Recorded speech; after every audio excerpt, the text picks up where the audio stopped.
Good afternoon, ladies and gentlemen. My name is Colby Taylor. This evening I'm going to start off by having you watch a brief video clip here prior to my presentation. This is an excerpt from the TV show called Glee.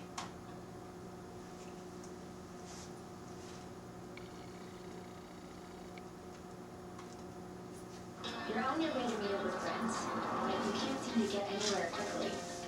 You don't want your friends to be annoyed, so you text. You're on your way.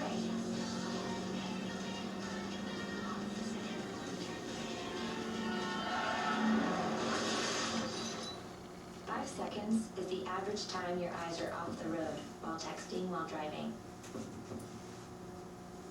Make sure you get where you're going.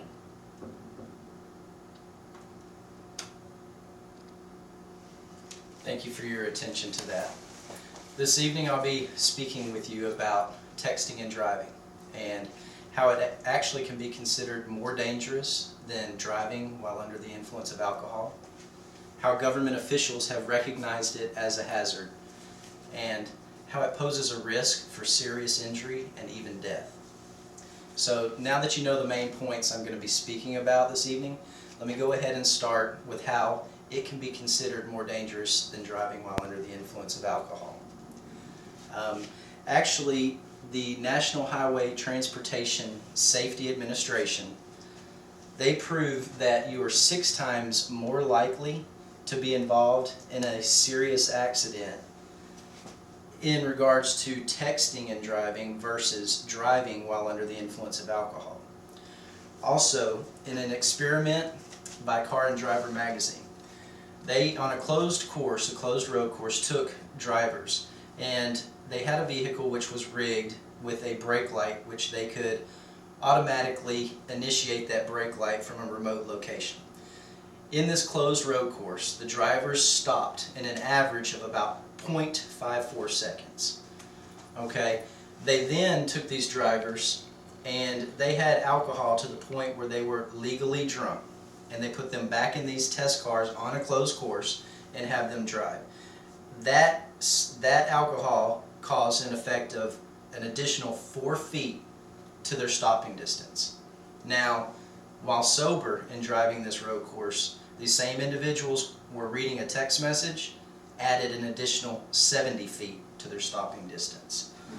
So, giving you brief information on why texting and driving can be considered more dangerous than driving while under the influence, I'd now like to move on to my second point and how government officials have recognized it as a hazard.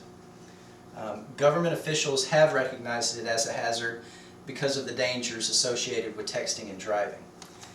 Actually, as far as that goes, there's 36 out of the 50 states which have outlawed or banned texting and driving in some form or another. Also, this is according to the Department of Transportation.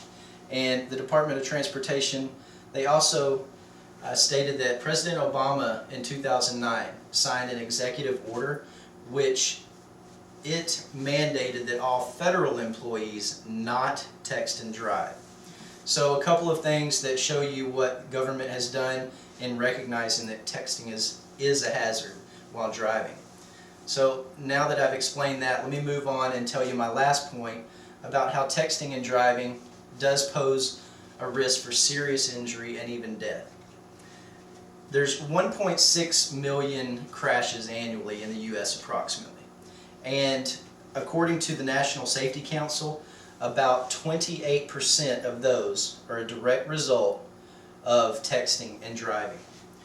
Also, Science Direct said that 38% of us are more likely to be involved in a serious accident, not a fender bender, in the event we text and drive. Also, UNT Health Science showed that almost 17,000 deaths were directly related to texting and driving between 2001 and 2007. So I have here for you, this is actually a photograph from a case where a woman was texting and driving and had a head-on collision with an 18-wheeler. You can see the back end of the car and the back tires are the only thing left of this SUV, small size SUV. So I've now discussed with you how texting and driving poses a risk of serious injury and even death. I'd like to go ahead and conclude my speech. I've talked to you tonight about how texting and driving can be considered more dangerous than drinking and driving, or driving under the influence, how government officials have recognized it as a hazard, and lastly, how it poses a risk for serious injury and even death. That being said, I'd like you to leave tonight and just think to yourself and contemplate, is it legal for me to text and drive in my state? And also, is it worth it? I appreciate your time. Thank you.